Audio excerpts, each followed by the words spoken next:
अस्सलाम वालेकुम। क्या हाल चाल है भाई? ठीक है। हेलो। क्या हाल चाल? अच्छा जी, तो लास्ट हमने जो है वो एपीआई कॉल सीखी थी कि कैसे एपीआई को कॉल किया जाता है। ठीक है। और इसके साथ साथ एडवांस जावास्क्रिप्ट के कुछ फीचर्स और सीखे थे। तो सब समझ में आ गया था?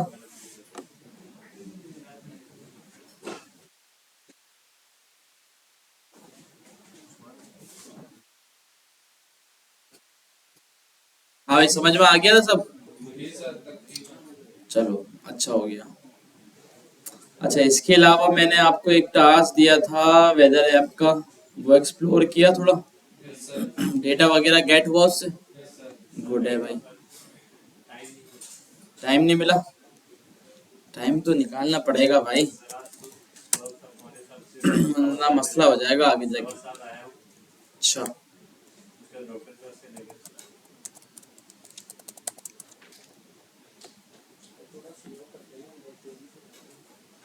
तेजी से जा रहे हैं। सही है यार, वैसे मेरे ख्याल से तो न्यू फीचर्स है ना। ES6 जो है ना वो ऐसे ही की जाती है। तो ये था कि उस दिन हम एक चीज कर रहे थे, प्रॉमिस। तो फैच वगैरह एपीआई कॉल वगैरह इस वजह से सिखा दिया था कि आपको प्रॉमिस समझ में आए। ठीक है। अगर मैं एपीआई कॉल नहीं करता ना तो आप प्रॉमिस को समझ नहीं पा रहे थे कि यार प्रॉमिस यूज ही क्यों करें, जरूरत ही क्या है इसकी। ठीक है, तो फिर मैंने एपीआई कॉल की।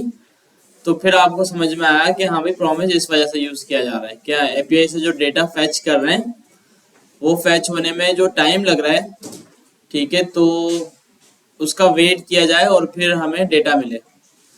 तो इस वजह से हमने प्रॉमिस पढ़ा ना। तो इस वजह से फिर मैंने आपको काफी सारी चीजें एक साथ समझा दी ताकि आपको कॉन्सेप्ट समझ में आए प्रॉमिस का।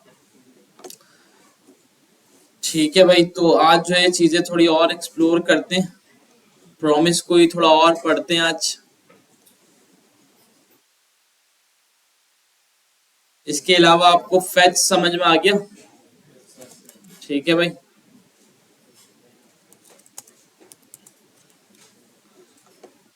अच्छा, अभी जो है ना सिर्फ हमने फैच के थ्रू एपीआई को कॉल किया है और उससे डेटा फैच किया है। ठीक है।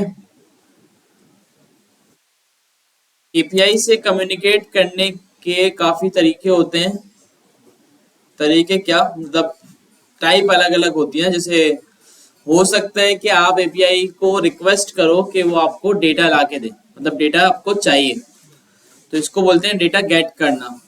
अच्छा, एक ये होता है कि आपने फ्रंट एंड के ऊपर यूजर से डेटा लिया और उस डेटा को आप एपीआई को सेंड कर रहे हो और एपीआई को बोल रहे हो कि भाई ये डेटाबेस में ऐड कर दो। ठीक है, तो ये होता है डेटा पोस्ट करना। ठीक है। अच्छा, अब ये भी हो सकता है कि आपके पास ऑलरेडी फ्रंट एंड पे कोई डेटा मौजूद है और आप चाह रहे हो कि ये एडिट हो जाए, तो आप एडिट करके एपीआई को सेंड कर रहे हो और उसको बोल रहे हो कि भाई डेटाबेस में जाके डेटा को अपडेट कर दो। ठीक है। और चौथा क्या हो गया, डिलीट करना। ठीक है, मतलब एपीआई को आप डिलीट की रिक्वेस्ट कर रहे हो कि भाई ये डेटा डेटाबेस में से डिलीट कर दो। तो ये चार टाइप होती हैं। ठीक है। तो खैर, कभी भी कोई भी चीज हम बनाते हैं ना, तो इस चीज को हम बोलते हैं CRUD ऑपरेशन। ठीक है भाई, CRUD में क्या क्या आता है भाई? C फॉर क्रिएट, ठीक है भाई, R for read, U for update और D फॉर डिलीट। ठीक है भाई। तो मतलब कोई भी हम एपीआई बनाते हैं ना, तो उसका पूरा CRUD बनाते हैं कि भाई उसमें कोई ऐड कर सके, डिलीट कर सके, अपडेट कर सके। तो खैर ये तो बैकएंड में जाके हम देखेंगे। लेकिन फिर फैच के थ्रू ही ना हम वो सब काम करते हैं कि डेटा मंगवाना है, फैच से आएगा, डेटा भेजना है, फैच से जाएगा, डेटा डिलीट करना है, वो भी फैच से होगा, डेटा अपडेट करना है, वो भी फैच से होगा। तो इसमें से गेट सबसे इजी है। ठीक है, गेट में हमने ज्यादा कुछ नहीं किया, हमने देखे फैच इस तरह हमने रखा, ये फैच है। गेट जो है ना वो बहुत आसान है। देखें, हमने बस फैच के अंदर एपीआई का यूआरएल दिया, एड्रेस दिया और डॉट देन कॉल किया, हमें जो है वो फौरन से डेटा मिल गया। ठीक है। तो गेट सबसे ज्यादा आसान है। रिजॉल्व इज नॉट डिफाइंड, इसको हम कर देते हैं console.log। तो ये देखें फौरन से हमें डेटा मिल गया। अच्छा, ब्राउजर में जब ये एपीआई आप लिखते हैं ना, तो ब्राउजर का ये फीचर है कि ब्राउजर में ऊपर कोई भी एड्रेस लिखता है ना, तो सर्वर पे गेट की रिक्वेस्ट जाती है हमेशा। किसकी रिक्वेस्ट जाती है? गेट की। तो दैट्स वाई यहाँ पे हम जब भी कोई एपीआई लिखते हैं, इंटर करते हैं, गेट की रिक्वेस्ट गई और रिटर्न में हमें डेटा मिल गया। तो यहाँ से हम पोस्ट की, डिलीट की, अपडेट की रिक्वेस्ट नहीं भेज सकते। ठीक है भाई, तो वो जाएगी तो वो कोड से जाएगी, फेच से। ये बात समझ में आई? अच्छा, अब एपीआई चाहे कोई सी भी हो, ठीक है। अच्छा, इसको बोलते हैं रेस्ट एपीआई। रेस्ट एपीआई की मीनिंग ये होती है कि यार एक ऐसी एपीआई कि जिसको आप किसी भी प्रोग्रामिंग लैंग्वेज में, किसी भी सॉफ्टवेयर में, किसी भी एप्लीकेशन में आप इंटीग्रेट कर सकते हैं और उसके साथ कम्युनिकेट कर सकते हैं, उससे डेटा मंगवाना, उसको डेटा देना। ठीक है भाई, तो इसको हम बोलते हैं रेस्ट एपीआई। अगर हम इसकी थोड़ी डेफिनेशन भी देख लें कि भाई क्या इसकी मीनिंग आ रही है।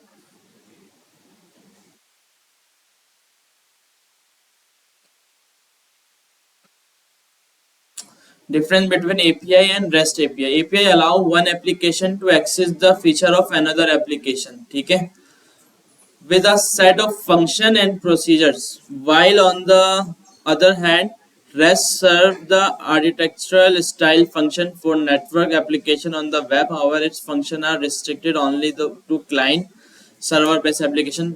बहुत ही ऊपर की चीज लिख दी, खैर आपको समझ में नहीं आई होगी। खैर, रेस्ट एपीआई का मतलब ये है कि भाई आप इसको जो है वो किसी भी ऐप के अंदर, किसी भी टेक्नोलॉजी के साथ इस्तेमाल कर सकते हैं। मतलब ये है कि यार अभी जैसे अब ये जो एपीआई हमने गेट की ना, ये फेक स्टोर, अब हमें नहीं पता। अच्छा, ये एपीआई कम्युनिकेट किससे कर रही है? सर्वर से।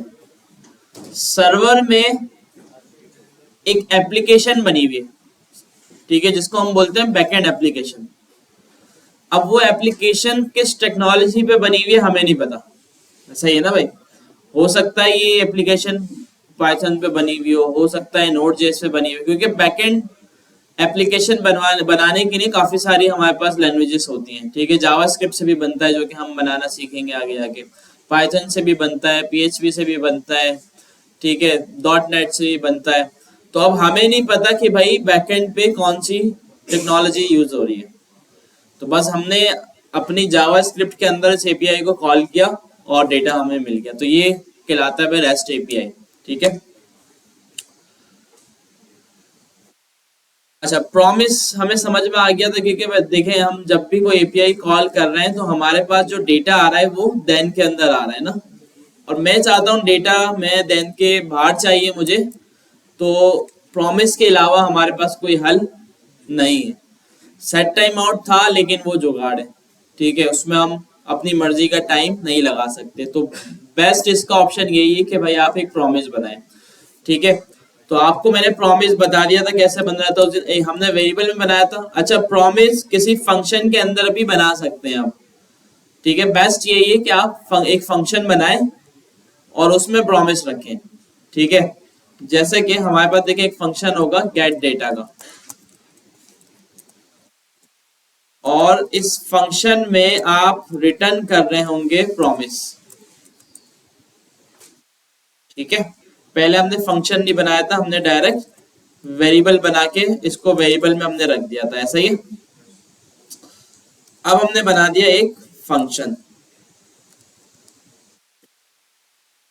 ठीक है, फेच को लेगा हम प्रॉमिस में। ठीक है, अब हम क्या करेंगे भाई, अगर ये देन में हमें डेटा मिल जाएगा, इसको करवा देंगे रिजॉल्व, और इसी का हम लगाते हैं डॉट कैच। अगर एरर वगैरह आएगा तो हम इसको कर देंगे रिजेक्ट। ठीक है, तो अब ये कॉल कैसे होगा भाई, सेम वही, पहले हम direct get data dot then लगा रहे थे, अब हम पहले इसको कॉल करेंगे और उसके बाद डॉट देन लगाएंगे, ऐसा ही। इस चीज में कंफ्यूजन तो नहीं है? वाकई सही है। चलो अच्छा है। ठीक है, तो पहले हम वेरिएबल बना रहे थे, अब हमने बना दिया फंक्शन। और फंक्शन रिटर्न क्या कर रहा है? प्रॉमिस। तो जैसे ही ये फंक्शन को हम कॉल करेंगे तो इस जगह पे हमें मिल जाएगा प्रॉमिस।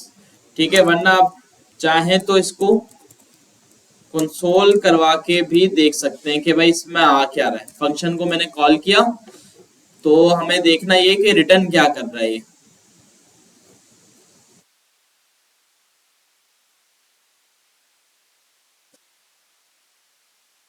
देखें हमें क्या रिटर्न कर रहा है, एक प्रॉमिस रिटर्न कर रहा है ये। ठीक है, तो इस प्रॉमिस को रिजॉल्व कैसे करवाएंगे हम? डॉट देन में। ठीक है, तो अगर डेटा मिल जाता है तो देन चल जाएगा, नहीं मिलता तो कैच चलेगा। ठीक है, अच्छा वैसे कैच अगर नहीं लगाओगे चल तो जाएगा, लेकिन फिर भी लगा लेना चाहिए कि भाई इन केस अगर कोई एरर वगैरह आ जाता है तो फिर वो हमें पता चल जाए। ठीक है भाई, तो ये ओवरऑल प्रॉमिस था। अच्छा, इसके अलावा अब हम बात करें कि इसका शॉर्ट एंड तरीका। डॉट देन तो एक फंक्शन है, फैच खुद एक प्रॉमिस है। मतलब फैच एक फंक्शन है, जैसे मैंने गेट डेटा बनाया ना, ऐसी फैच के अंदर भी रिटर्न हो रहा होगा एक प्रॉमिस। बिल्कुल बिल्कुल ऐसा ही है। डॉट देन के आगे हमने एक और जो देन लगाया तो देन भी प्रॉमिस रिटर्न कर रहा है, ऐसा ही है।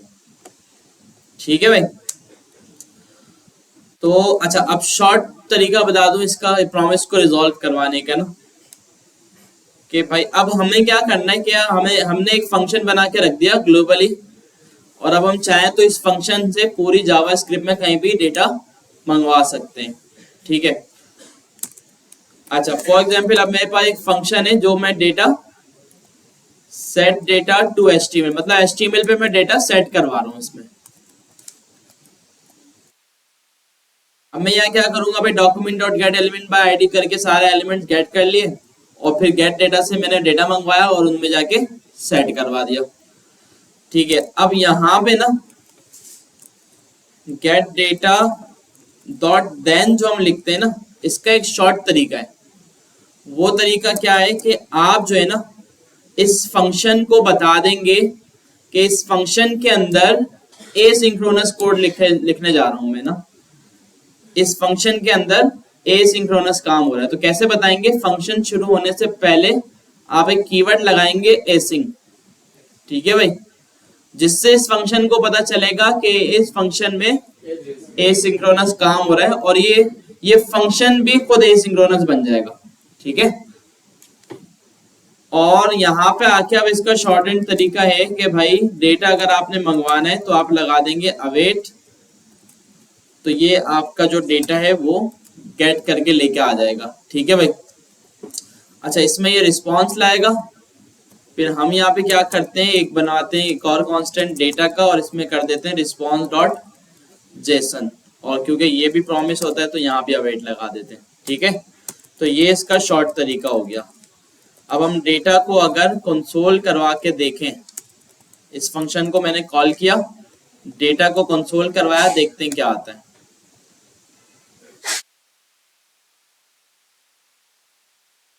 res dot JSON is not a function, क्यों भाई?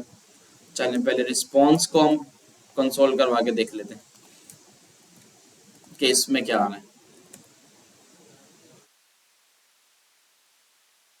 अच्छा खैर, इसमें तो आज ये लगाने की हमें जरूरत नहीं थी ना, मैं समझ रहा था यहाँ पे हम फैच लगा रहे हैं। ठीक है, तो इसकी जरूरत नहीं है। तो रिस्पॉन्स में आप देखें हमें डेटा मिल गया। ठीक है, तो ये शॉर्ट तरीका है, हमें डॉट देन पूरा जो है वो लिखना नहीं पड़ा। ठीक है, अब लेकिन इसमें एक सवाल है, वो आप बताएंगे क्या क्या हो सकता है, क्या इसमें ऐसी एक गलती है? एरर कैसे पता चलेगा? मतलब डॉट देन के साथ तो हम डॉट कैच लगा रहे थे ना, तो उसमें कैच में हमें एरर मिल जाता था। अब इसमें तो कुछ ऐसा है ही नहीं, इसमें तो बस हमें डायरेक्ट डेटा मिल रहा है, तो एरर कैसे मिलेगा? तो इसमें होगा ये कि एरर आएगा ना अगर, तो ये कोड जो है ना वो क्रैश हो जाएगा। ठीक है, कैसे? अगर मैं यहाँ से रिजॉल्व नहीं बल्कि रिजेक्ट ही भेज दूं, ठीक है, तो देखते हैं क्या होता है। देखिए कॉर्ड क्रैश हो गया, एरर आ गया। लाइन नंबर 117 पे एरर आ गया, मतलब इस फंक्शन में एरर आ गया। तो अब इस एरर को हैंडल करने के लिए हमने जावास्क्रिप्ट में एक चीज पढ़ी थी, ट्राई कैच। तो हम इसको हैंडल करेंगे ट्राई कैच से, और फिर जो भी एरर आएगा वो हमें मिल जाएगा इसके कैच ब्लॉक में। तो ये बेस्ट ऑफ द बेस्ट तरीका है किसी एपीआई को हैंडल करने का। ठीक है, तो देखिए मैं अब चलाता हूँ, तो अब मुझे अनडिफाइंड मिल गया, क्योंकि मैंने यहाँ से रिजेक्ट में कुछ भेजा नहीं। अगर मैं रिजेक्ट में कुछ भेजता, मैं बोलता भाई एरर आ गया है, ठीक है भाई, मिल गया कैच के अंदर। ठीक है, तो जो भी एरर आएगा अब हमें कैच में मिल जाएगा, वहां से जो भी रिजेक्ट होगा यहाँ पे वो कैच में मिलेगा। तो ये शॉर्ट तरीका था प्रॉमिस को रिजॉल्व करवाने का। ठीक है भाई, ये 6 का क्लियर है।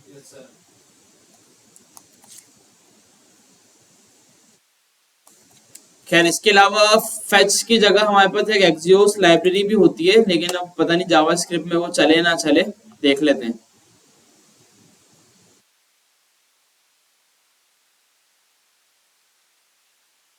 नहीं, रिएक्ट वगैरह में तो जरूर ये चलेगी, तो फिर वहां पे जो है ना हम ज्यादातर इसी को ही यूज कर रहे होते हैं। इसने सीडीएन दिया हुआ तो है, देखें। ठीक है,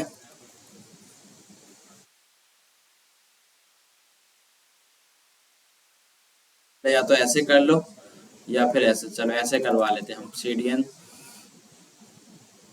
ठीक है भाई, जिस तरह डेट टाइम वगैरह की हमने लाइब्रेरीज देखी थी ना, तो ये फेच की एक लाइब्रेरी, मतलब एपीआई से कम्युनिकेट करने के लिए एक लाइब्रेरी है एक्सियोस के नाम से। ठीक है, अब इसका फायदा ये होता है कि भाई देखो, आपने लिखा एक्सियोस,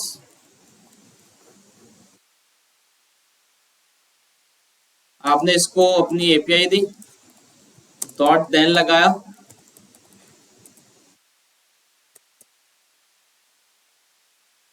ठीक है, console.log रिस्पॉन्स, और इसने हमें डेटा देखें डायरेक्ट लाके दे दिया। रिस्पॉन्स डॉट डेटा के अंदर डाल के इसने सारा डेटा हमें दे दिया, हमें रिस्पॉन्स डॉट जेसन वगैरह कुछ भी करना नहीं पड़ा। ऊपर हम दो दो देन लगा रहे थे ना, वो हमें लगाना नहीं पड़े। इसने क्या किया, जेसन वगैरह जो है ना वो सब खुद बना के बस हमें डेटा के अंदर जो है वो रिस्पॉन्स लाके दे दिया। रिस्पॉन्स के अंदर देखिए और भी चीजें लेके आ रहे हैं, डेटा इसने बता दिया, स्टेटस बता दिया। अच्छा, ये स्टेटस होते हैं एपीआई के ना, कि अगर एपीआई सक्सेसफुली कॉल हो गई है तो 200 जो है ना उसका मतलब होता है ओके। ठीक है, तो ये स्टेटस इंशाल्लाह जब हम बैकएंड पढ़ेंगे तो फिर इसके बारे में भी थोड़ा देखेंगे। और डेटा के प्रॉपर्टी के अंदर इसने सारा डेटा डाल के हमें दे दिया। तो इसी तरीके से अगर हम बात करें ना पोस्ट की, रिक्वेस्ट की, ठीक है, और अपडेट की, डिलीट की, तो फेच के मुकाबले में एक्सियोस जो है ना वो बहुत ज्यादा आसान कर देता है। ठीक है, फेच में अगर आप पोस्ट की रिक्वेस्ट करें तो उसमें काफी सारी चीजें करनी पड़ जाती है, खुद से लिखनी पड़ जाती है। एक्सियोस कुछ नहीं बोलता है, एक्सियोस बोलता है बस ये इसको सेकंड आर्गुमेंट दो और इसमें बता दो मेथड कौन सा है आपका। ठीक है, एक ये तरीका होता है, और एक तरीका ये होता है कि आप एक्सियोस को शुरू में बता दो कि आपने पोस्ट की रिक्वेस्ट करनी है। Axios dot post, Axios dot delete, Axios dot क्या रह गया, और गेट। ठीक है, तो ये पोस्ट की रिक्वेस्ट, अच्छा पुट जो है वो होता है अपडेट वगैरह करने के लिए। ठीक है, तो ये लाइब्रेरी बड़ी अच्छी है, तो फेच की जगह पे ना आप ये लाइब्रेरी भी इस्तेमाल कर सकते हैं। ठीक है, ठीक है। अच्छा, इसके अलावा जो है ना आपको ओपन वेदर की एपीआई मैंने बता दी थी। इसके अलावा न्यूज एपीआई भी होती है हमारे पास एक, जिससे आप न्यूज ऐप बना सकते हैं अच्छी सी। ठीक है,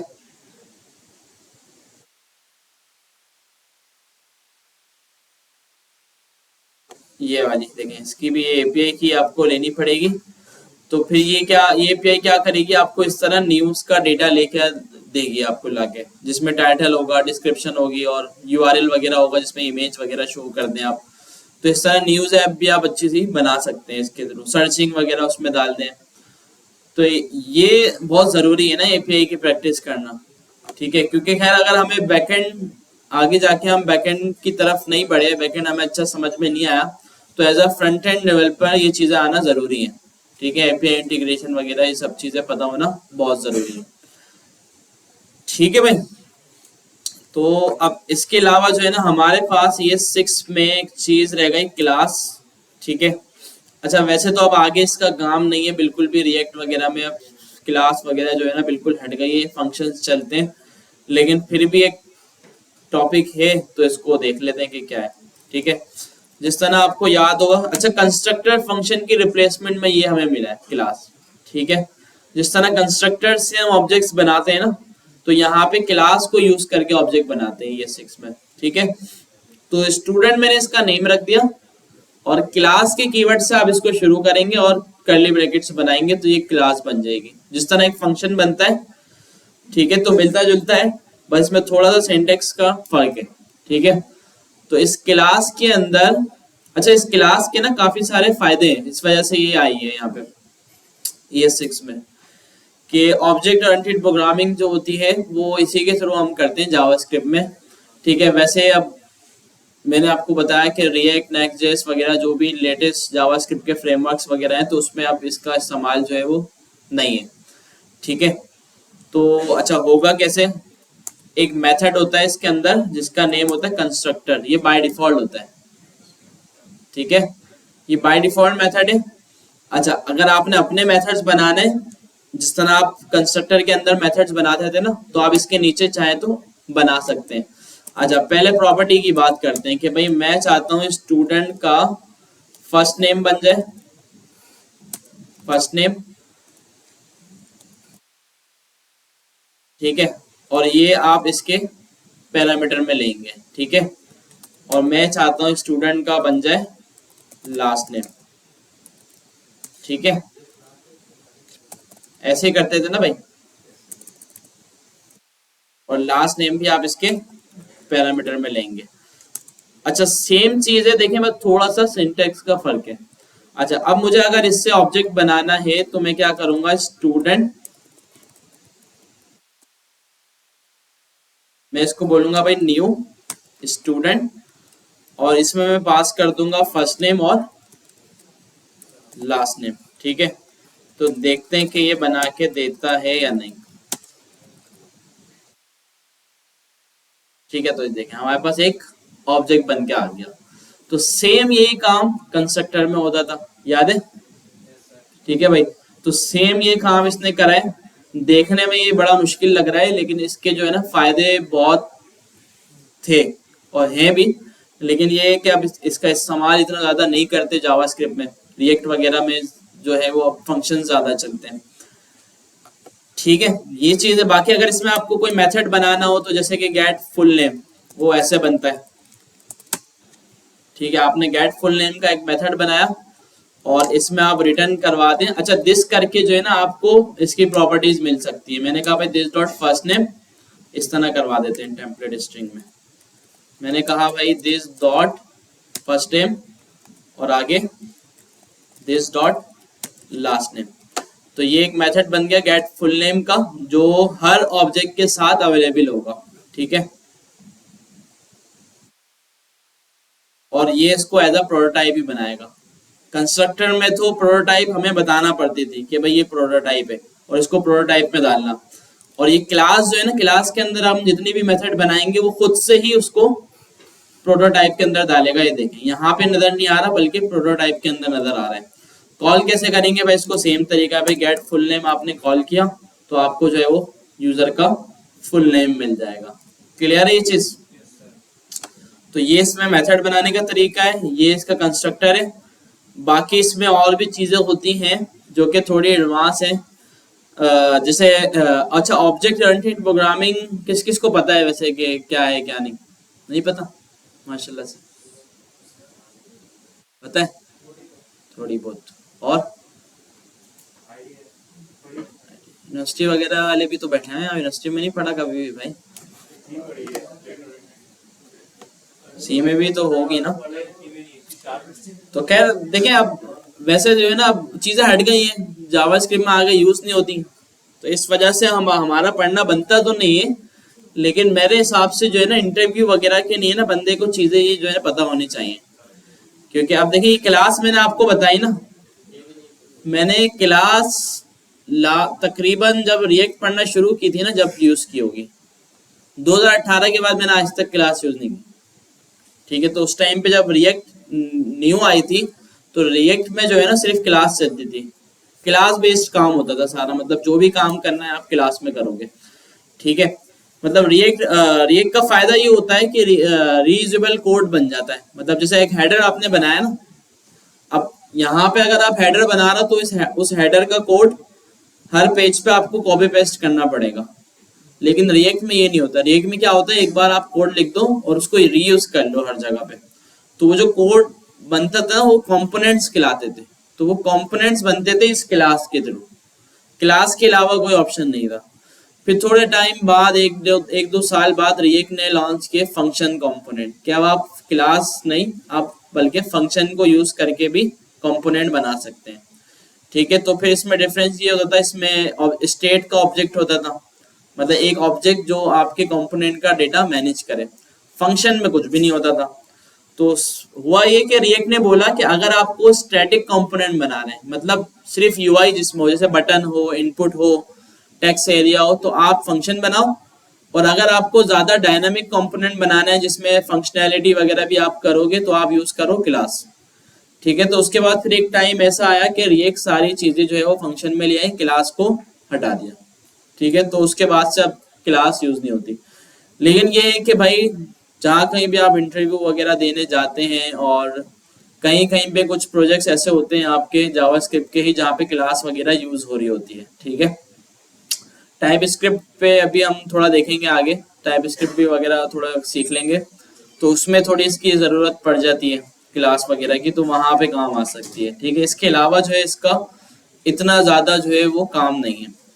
ठीक है, अच्छा वैसे ऑब्जेक्ट ओरिएंटेड प्रोग्रामिंग का ये सीन है कि भाई सिर्फ तकरीबन समझे आपसे इंटरव्यू में ही पूछी जाएगी, कभी ऐसा होगा नहीं कि आपको ज़रूरत पड़ जाए काम करने की जावास्क्रिप्ट में। ठीक है, होती तो है लेकिन कोई इतना ज़्यादा इस पे गौर नहीं करता। तो इसके जो है ना, अच्छा ये ऑब्जेक्ट ओरिएंटेड प्रोग्रामिंग जो है ना, ये ऐसा नहीं है कि अलग से कोई प्रोग्रामिंग लैंग्वेज है या टूल है या कुछ है, ये एक प्रोग्रामिंग पैराडाइम है, मतलब एक कॉन्सेप्ट है, मतलब एक वे है कि इस वे में आप जो है ना कोड करो। ठीक है, तो इसको बोलते हैं ऑब्जेक्ट ओरिएंटेड प्रोग्रामिंग, मतलब एक प्रोग्रामिंग करने का एक तरीका है। ठीक है, तो इसके जो है ना 4 पिलर्स होते हैं। ठीक है,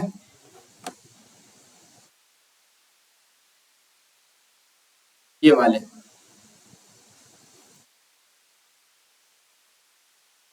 छोटी इमेज क्यों आ रही है, ऐसे नजर आ रहा है।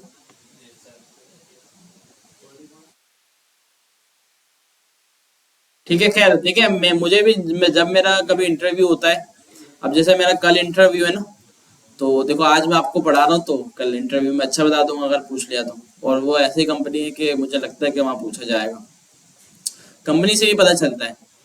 कंपनी ऐसी हो ना जहाँ पे नेटिव लैंग्वेजेस पे काम हो रहा हो, जावा पे और इस पे ठीक है, थोड़ा सा ओल्ड चलता आ रहा हो, तो वहाँ पे ये चीज़ें ज़रूर पूछी जाती हैं। ठीक है, जैसे मैंने कराची में इतने इंटरव्यूज दिए हैं और ऐसी कंपनी निकलती है तो वो ज़रूर इसी से स्टार्ट करते हैं वो कि भाई ऑब्जेक्ट ओरिएंटेड प्रोग्रामिंग के बारे में बताओ। ठीक है, मतलब शुरू ही इसी से करते हैं। तो शुरू में बहुत फेल किए इंटरव्यूज की वजह से, पता नहीं क्या चीज़ है भाई। लेकिन बाद में ये कि जब भी इंटरव्यू होता है कि बंदा थोड़ा सा इसको पढ़ के चले जाता है, बस थ्योरी वाली चीज़ है। ठीक है, तो इसके ये 4 पिलर्स हैं, इनहेरिटेंस, इनकैप्सुलेशन, एब्स्ट्रैक्शन और पॉलीमॉर्फिज्म। ठीक है, तो इनहेरिटेंस में ये होता है कि इनहेरिटेंस पता है ना, सीएसएस में भी एक इनहेरिट की प्रॉपर्टी, वो क्या करते हैं अपने पेरेंट से चाइल्ड में सेम वैल्यू ले लेती है। ठीक है, तो यहाँ पे ना अभी हम क्लास को लेके समझते हैं कि ये हमारी एक क्लास है। अच्छा, अब इनहेरिटेंस का जो कॉन्सेप्ट है ना वो इस क्लास में होगा, दो क्लास होंगी हमारे पास। जैसे कि एक ऊपर में क्लास बनाता हूं, इसका नाम है स्कूल। ठीक है। अब स्कूल में कुछ प्रॉपर्टीज होंगी, जैसे कि स्कूल नेम। ठीक है। और भी बहुत सारी चीजें ऐसी हो सकती हैं स्कूल से रिलेटेड ना। तो अब मैं चाहता हूं यार हर स्टूडेंट के अंदर अलग अलग स्कूल नेम देने के बजाय स्कूल नेम, स्कूल वाली जो क्लास है उसको मैं इसके अंदर इनहेरिट कर लूं। ठीक है। मतलब स्कूल का जो डेटा है ना वो बिल्कुल सेपरेट मैनेज हो रहा है, अलग क्लास बनी हुई है उसकी। लेकिन मुझे इसका जो डेटा है वो इसमें भी चाहिए, तो मैं इस क्लास को इनहेरिट कर सकता हूँ यहाँ पे। वो कैसे होता है वो भी बताता हूँ। तो इस चीज को हम बोलते हैं इनहेरिटेंस। मतलब पेरेंट वाली क्लास, आप ऐसे बता सकते हैं इंटरव्यूअर को कि भाई पेरेंट वाली क्लास का डेटा चाइल्ड क्लास में एग्जिस्ट लेना, गेट करना, तो ये कहलाता है इनहेरिटेंस। ठीक है। गुड हो गया। ठीक है भाई। इनकैप्सुलेशन का मतलब ये होता है कि भाई जैसे स्टूडेंट है ना, स्टूडेंट से रिलेटेड जितनी भी चीजें हैं उसको इस क्लास में इनकैप्सुलेट करके रखना, मतलब एक साथ करके रखना। ऐसा ना हो कि एक चीज क्लास से बाहर है, फिर दो दो तीन चीजें बाहर है, सारा काम अलग अलग हो रहा है। मतलब सारी चीजों को एक जगह पे इकट्ठा करके रखना। जैसे कि एक ऑब्जेक्ट हम बनाते हैं ना, ऑब्जेक्ट में सब कुछ आ जाता है, नेम आ जाता है, मेथड्स आ जाते हैं, उसी चीज के सब आ जाते हैं, तो इसको बोलते हैं इनकैप्सुलेट। ठीक है। तो इसको हम बोलते हैं इनकैप्सुलेशन। ठीक है। अच्छा, एब्स्ट्रैक्शन। एब्स्ट्रैक्शन का ये सीन होता है कि भाई ऐसा फंक्शन कि भाई यूजर, मतलब जिसको यूज करे ना, ऐसी फंक्शनैलिटी जिसको यूजर यूज करे, यूजर को ना पता हो कि भाई इसमें हो क्या रहा है, अंदर क्या हो रहा है, बस वो लेकिन वो यूज कर रहा हो, तो ये कहलाती है एब्स्ट्रैक्शन। जैसे कि आप फॉर एग्जांपल आप कोई जावास्क्रिप्ट में मेथड यूज करते हैं, फॉर एग्जांपल भाई डॉट टू स्ट्रिंग।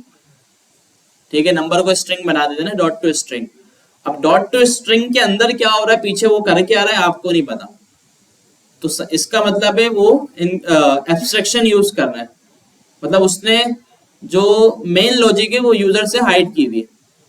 ठीक है। रियल लाइफ की बात करें तो ये ऐसी है, बटन दबाया ऐसी ऑन हो गया, अंदर क्या सिस्टम चल रहा है हमें नहीं पता।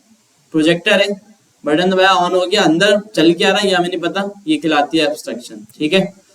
पॉलीमॉर्फिज्म में ये होता है कि भाई आपका एक फंक्शन है और उस फंक्शन से, एक फंक्शन से आप मल्टीपल काम ले रहे हैं। ठीक है। फॉर एग्जाम्पल एक फंक्शन है जो आपको रिसिप्ट बना के दे रहा है कि भाई आपका बिल ये बना है, वो उसको फंक्शन को चीजें आपने पैरामीटर्स दिए, उसने उसके हिसाब से एक बिल बना के आपको दे दिया। ठीक है। तो इस तरह के फंक्शन जो होते हैं वो इसमें आते हैं पॉलीमॉर्फिज्म की टाइप में। ठीक है भाई। समझे, एक तरह का ये वे है कि इस तरह प्रोग्रामिंग की जाए। ठीक है। तो ये कुछ प्रोग्रामिंग लैंग्वेजेस ऐसी होती है, जैसे जावा हो गया। ठीक है। और मेरे ख्याल से सी या सी शार्प वगैरह, इसमें भी ये टेक्निक्स यूज होती है कोड लिखने के लिए। ठीक है। लेकिन जावा स्क्रिप्ट में जो है ना वो बिल्कुल ही कम हो गया है। ठीक है। तो लेकिन ये इसलिए ज़रूरी है क्योंकि हर किसी, मतलब जो भी कंप्यूटर प्रोग्रामर और सॉफ्टवेयर इंजीनियर होगा ना पुराना बैठा हुआ, उसके दिमाग में ये चीज़ होगी, और वो आपके इंटरव्यू लेगा तो आपसे ज़रूर पूछेगा वो किसके बारे में बताओ मुझे। अब पॉइंटर सी में होता है, इसमें नहीं है हमारे पास। ठीक है। तो इस, हाँ ऐसा भी हो जाता है। देखिए मैं अभी जावास्क्रिप्ट का इंटरव्यू देने गया था एक जगह, मुझसे पॉइंटर के बारे में पूछ लिया। ठीक है। तो मुझे थोड़ा वो भी हुआ यार, मैंने बोलूँ मैं इसको, मैंने चलो खैर है यार मसला नहीं है। तो था भी जूनियर, तो उसने डायरेक्ट ही पॉइंटर पे, मैंने इसको पता ही नहीं है जावास्क्रिप्ट में पॉइंटर कहाँ होता है भाई, इसको मैं कौन सा पॉइंटर बताऊं। तो ये सीन है। अभी जावास्क्रिप्ट में नहीं है ना, वो तो सीएसएस में है। ठीक है। तो अच्छा, अब ये, अब देखते हैं ये चीजें थोड़ी पढ़ के कि मैंने आपको सही बताई या नहीं।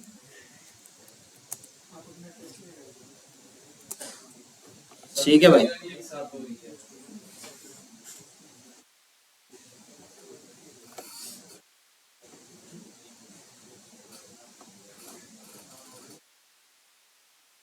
अच्छा भाई, डेटा एब्स्ट्रैक्शन का ये क्या बोल रहे हैं? Data abstraction is one of the most essential and important feature of object oriented programming. Data abstraction refers to providing only essential information about the data to the outside world, hiding the background details or implementation. ठीक है, तो मतलब ये मैंने आपको जैसे ऐसी और ये सब. इनकैप्सुलेशन में क्या बोला? Encapsulation is defined as the wrapping up of the data under a single unit. ठीक है, it is the mechanism that binds together code and data. It manipulates.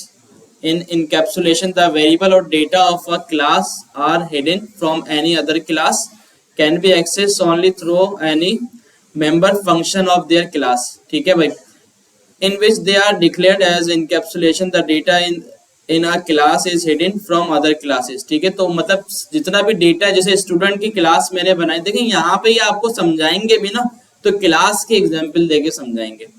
तो क्लास हम फॉर एग्जाम्पल हमने स्टूडेंट की class बनाई और ये किसी के साथ हमने शेयर नहीं की. ठीक है, तो स्टूडेंट से रिलेटेड जितनी भी प्रॉपर्टीज हैं, जितने भी मेथड हैं, वो सारे इसके अंदर आना. ठीक है, तो ये कहलाता है इनकैप्सुलेशन.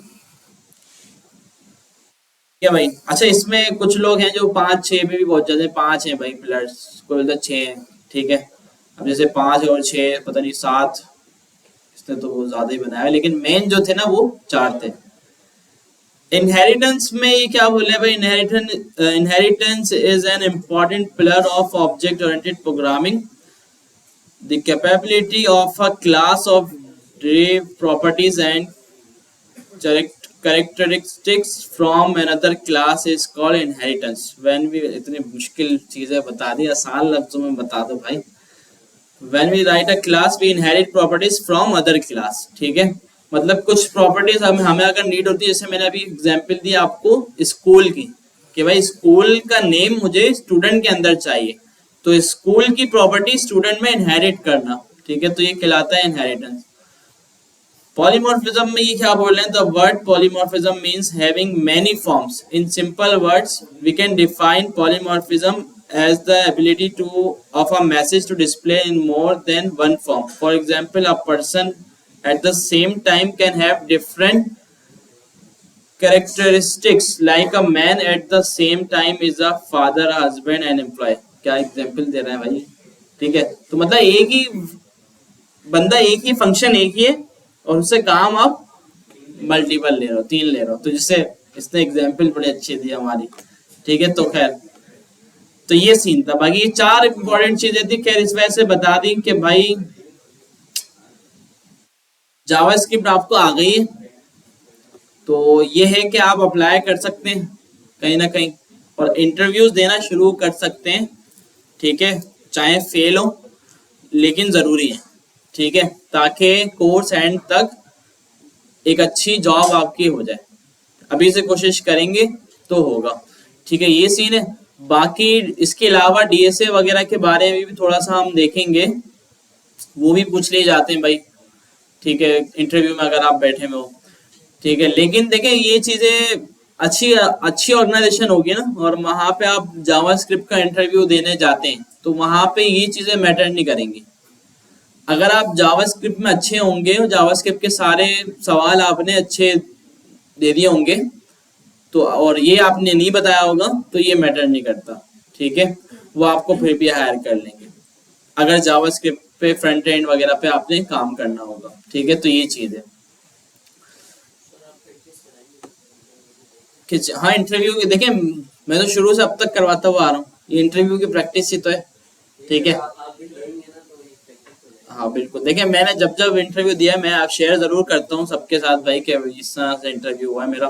बाकी आप लोगों का भी हो अगर, तो क्लास में आके शेयर किया करें अपना एक्सपीरियंस कि भाई इस तरह का हुआ था इंटरव्यू. तो ये भी बैच 9 भी मैंने ऐसे ही किया है कि भाई जो भी इंटरव्यू दे के आए, तकरीबन 12 लोग हैं जिनकी जॉब्स लगी हैं. ठीक है, तो अच्छा रेशियो है. लग नहीं रहा था कि इतने लोग लग जाएंगे. अच्छा, काफी सारे अभी भी ऐसे ही बैठे हुए हैं, लेकिन 12 लोग ऐसे हैं जो जिनकी अच्छी जॉब लग गई है. ठीक है, तो बस उनकी ये मंथ लास्ट है, तो इंशाल्लाह ये कोर्स एंड पे एक डिनर प्लान किया है हमने, तो उसमें लाइव वीडियो वगैरह बना के दिखाएंगे हमें किसकी जॉब लग गई है. ठीक है, तो इंशाल्लाह आपकी तरफ से उम्मीद है कि अच्छा रेशियो आएगा, ज़्यादा लोग अच्छा जॉब क्या, देखिए जॉब हमारे लिए वो नहीं है। और हो सकता है भाई आप में से कोई चाहे नहीं मैं जॉब क्यों करूंगा भाई, मैं तो अपना बिजनेस करूंगा, तो वो भी एक अच्छी चीज है भाई। आप अपनी कंपनी खोल लें डायरेक्ट बगैर जॉब किए, ठीक है, फ्रीलांस करें, ठीक है, लेकिन कुछ ना कुछ करें, तो फिर वो मैटर करता है।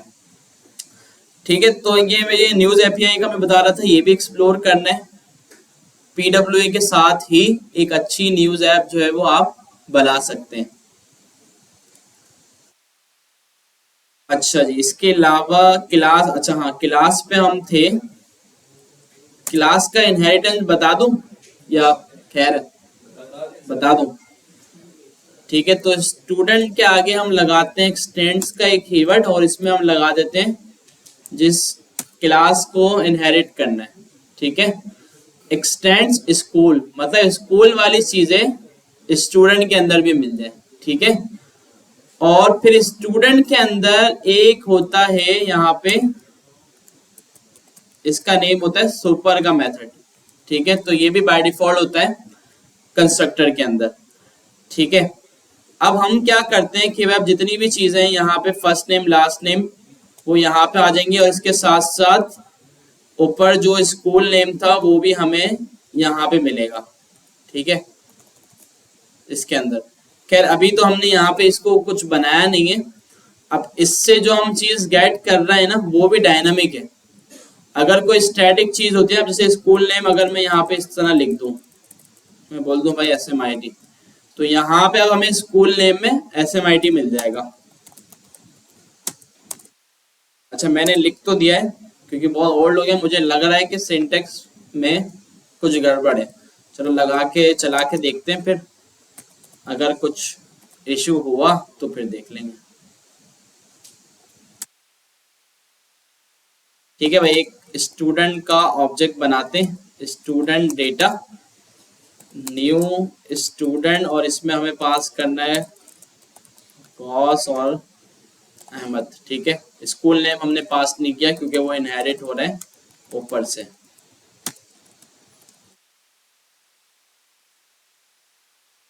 School name is not defined. अच्छा शायद इसको यहाँ पे भी हमें करना पड़े, फिर भी नहीं हुआ तो फिर हम देखते हैं। हाँ अनडिफाइंड आ रहा है। JavaScript class inheritance.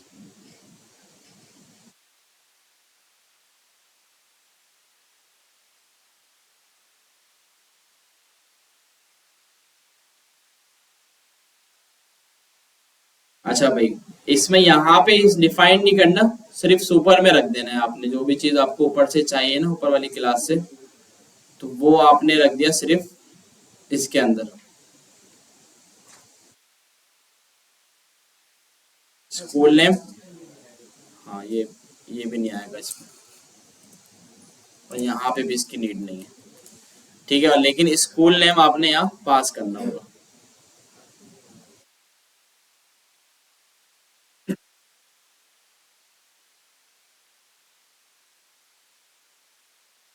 कौन सा डुप्लीकेट, अच्छा ये स्कूल नेम हो गया, इसको हमें करना था फर्स्ट नेम, और ये हटा दिया। ठीक है भाई, तो ये SMIT ऊपर से उठा के लिया। अच्छा ये वाला क्यों नहीं लाया, क्योंकि हमने इसको हार्ड कोड किया हुआ है ना, इसको अगर हम हटा दें तो अब ये शायद सैलानी लेके आए, ये देखें। ठीक है, ये सीन है, मतलब ऊपर जितनी भी प्रॉपर्टीज है ना हमारी, मतलब इसका सिर्फ फायदा ये होगा कि अभी तो ये सिंगल प्रॉपर्टी है ना, हमें इसका पूरा डेटा चाहिए। ठीक है, तो हम पूरी क्लास यहाँ पे इनहेरिट कर रहे हैं। ठीक है, तो इसका जो अगर मेथड वगैरह भी कोई होगा मेरे ख्याल से वो भी आएगा। अगर मैं यहाँ पे बना के चेक कर लूँ get school name, this dot school name, तो देखते हैं मेथड दे रहा है या नहीं दे रहा। नहीं, मेथड नहीं दे रहा, मेथड भी हमें इनहेरिट करना पड़ेगा शायद। ठीक है, तो इसका ये सीन है भाई, देखें ऊपर यहाँ पे इन्होंने एग्जाम्पल दी हुई है। अच्छा यहाँ पे इन्होंने देखे, हाँ मेथड इस तरह से दिया हुआ है कि अगर आपने ऊपर कोई मेथड बनाया है तो आपको नीचे वाली क्लास में उसको एग्जिस्ट करना है तो उस मेथड को एग्जिस्ट कर सकते हैं। देखें ये दिस डॉट प्रेजेंट का जो मेथड है ये इस क्लास का पार्ट नहीं है, बल्कि किसका पार्ट है, ऊपर वाली का। तो ये एक्सटेंड्स की वजह से इसमें हमें मिल रहा है, ठीक है। बाकी प्रॉपर्टीज जो एक्सटेंड की है वो सुपर के थ्रू की है, ठीक है। तो ये पूरा इनहेरिटेंस है। तो खैर इसकी आपको कभी जरूरत तो नहीं पड़ेगी, लेकिन फिर भी आपने एक चीज देख ली, ठीक है भाई। तो ये था। अच्छा जी, तो A6 में तकरीबन चीजें हमारी हो गई हैं, ठीक है। हम जो गिटहब फॉलो कर रहे थे ना, वो हम देख लेते हैं।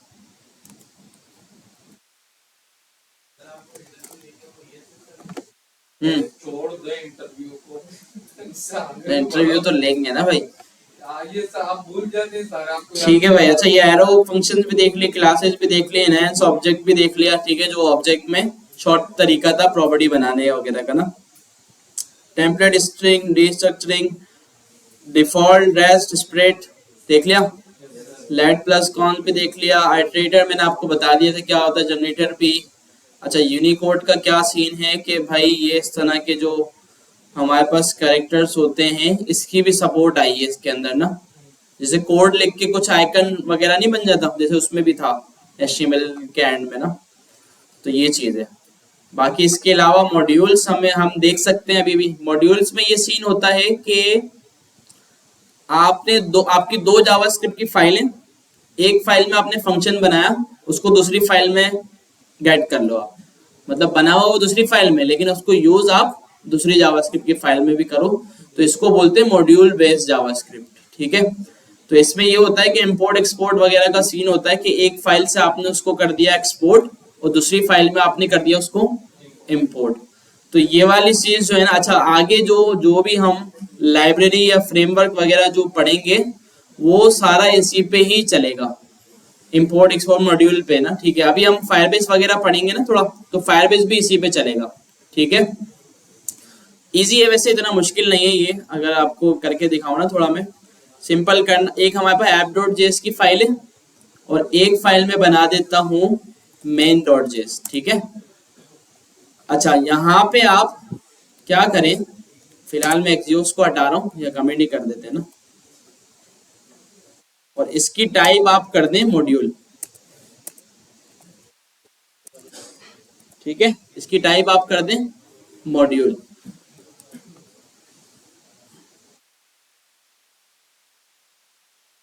और यहाँ पे आपने मेन जेएस भी दे दी। अच्छा जी, अब आपने app.js में एक फंक्शन बनाया, फॉर एग्जाम्पल गेट नेम, ये रिटर्न कर रहा है नेम, ठीक है।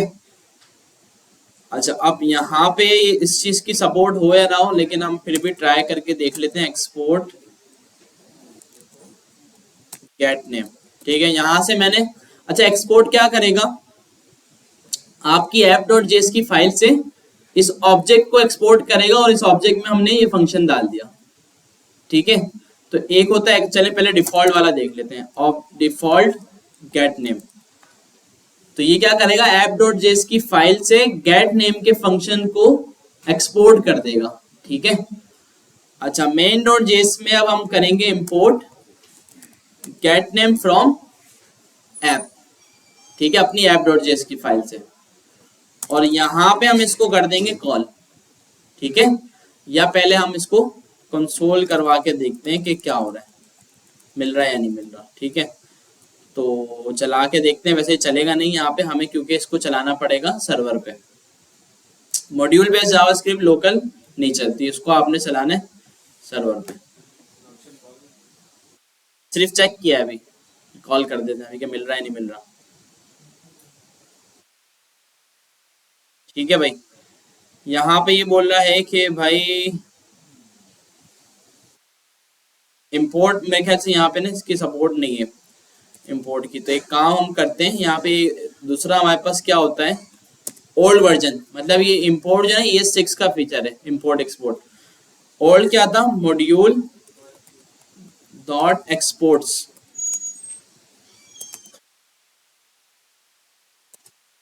ओल्ड में ये था, ठीक है। और यहाँ पे हम क्या करेंगे,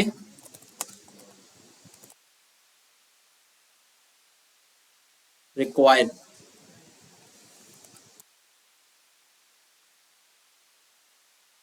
मॉड्यूल इज नॉट डिफाइंड, कहाँ पे, 161 मॉड्यूल्स था या मॉड्यूल, हाँ मॉड्यूल्स होगा।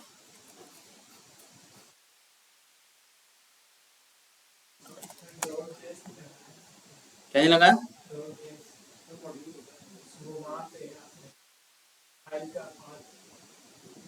सही है ना ये तो।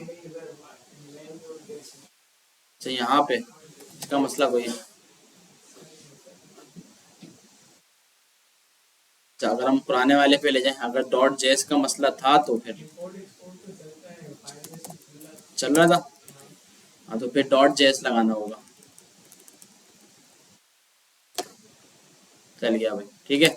तो इसमें ये सीन है कि जावास्क्रिप्ट अगर आप कर रहे हैं ना तो इसमें डॉट जेएस मतलब पूरा पाथ देना है अपने नेम के साथ। तो रिएक्ट वगैरह में ये होता है कि सिर्फ इतना भी दे दी तो चलता है, ठीक है। तो ये देखें, एक फाइल से हमने फंक्शन को एक्सपोर्ट करा, दूसरी फाइल में फंक्शन को इंपोर्ट कर लिया, और देखें यहाँ पे मैंने इसको कॉल किया और ये डेटा मिल गया। गौस अहमद मिल कहाँ पे रहे, मुझे मेन डॉट जेएस की लाइन नंबर 4 पर, लेकिन ये फंक्शन मैंने बनाया कहाँ है, ऐप डॉट जेएस में, ठीक है। तो एक फाइल में आपके फंक्शन बना हुआ है, उसको दूसरी फाइल में एक्सपोर्ट किया है आपने, तो इसको बोलते हैं मॉड्यूल बेस्ड जावास्क्रिप्ट, ठीक है। और ये 6 में इंट्रोड्यूस किया गया है इसको। इजी था ना भाई। तो देखें ये छोटी छोटी चीजें हैं, तो जल्दी जल्दी हो रही है, तो इस वजह से आपको लग रहा है कि हम जो है ना फास्ट जा रहे हैं। अब इसमें करें क्या, इसके साथ बताएं आप, इसकी कोई प्रैक्टिस हो सकती है, क्या हो सकता है कुछ, बस ये एक फीचर है नया कि अब फंक्शन भी वही है, ऐसा नहीं है कि फंक्शन में कुछ नया आ गया हो, सब चीजें वही हैं, बस क्या कि इस फाइल से एक्सपोर्ट किया, उस फाइल में इंपोर्ट किया, बस ये फर्क है। अच्छा एक इसमें ये चीज है कि डिफॉल्ट की जगह आप मल्टीपल भी कर सकते हैं, कि मेरा एक नहीं मेरे 2 फंक्शन है या 3 फंक्शन है या 4 फंक्शन है। इसको करता हूं मैं गेट स्कूल नेम, और यहाँ मैं लिख देता हूँ SMIT, ठीक है। अब मुझे एक से ज्यादा करना है, डिफॉल्ट जो है ना वो एक ही करेगा। डिफॉल्ट का मतलब एक फाइल से एक। अगर आपने मल्टीपल करना है, डिफॉल्ट हटाया और एक ऑब्जेक्ट बना दिया, और इसमें कॉमा सेपरेटेड जितने आपने एक्सपोर्ट करना है यहाँ से कर दें। और इंपोर्ट करते वक्त भी अब यहाँ पे इसको डायरेक्ट नहीं बल्कि ऑब्जेक्ट के अंदर करेंगे, कॉमा डाल के get school name, get name और गेट स्कूल नेम, ठीक है। तो देखें दोनों चलेंगे, ठीक है। तो ये मल्टीपल एक्सपोर्ट हो गया, और वो डिफॉल्ट वाला क्या था, सिंगल एक्सपोर्ट, ठीक है। ऑब्जेक्ट के साथ मतलब ऑब्जेक्ट हटा के, हाँ सिंगल भेज सकते हैं, कोई मसला नहीं, हाँ ऐसे फिर भी कोई मसला नहीं, ठीक है। यहाँ पे भी इसको इंपोर्ट करते वक्त भी इसको ऑब्जेक्ट देना पड़ेगा, ठीक है। तो ये सीन है, अगर देखा जाए ना तो ये भी एक तरह की डी स्ट्रक्चरिंग ही हो रही है। यहाँ पे पूरा ऑब्जेक्ट जा रहा है, और यहाँ पे ऑब्जेक्ट के अंदर से गेट नेम निकल के आ रहा है, ठीक है। अच्छा यहाँ पे अगर आप ऑल गेट देखें, ऑल के अंदर क्या आएगा, ऑल के अंदर पूरा ऑब्जेक्ट आ जाएगा। आप इसको क्या करेंगे, ऑल डॉट गेट नेम और ऑल डॉट स्कूल नेम, लेकिन ये सपोर्ट नहीं करेगा ये वाला, डिफॉल्ट करा क्या किया, स्कूल नेम यहाँ से हटा दिया था ना, ऐड किया,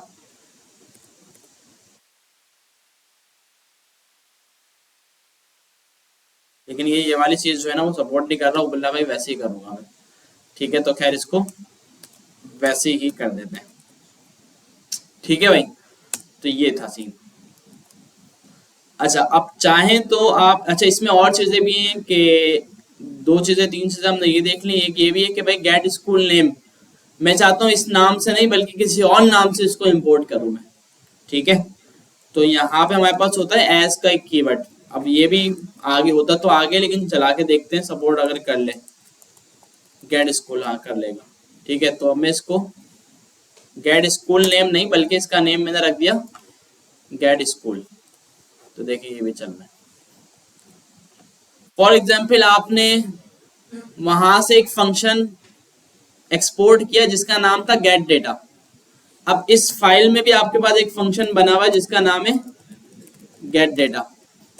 अब आप सेम नाम की चीज इंपोर्ट करेंगे ना तो इशू आएगा, ऐसा ही है।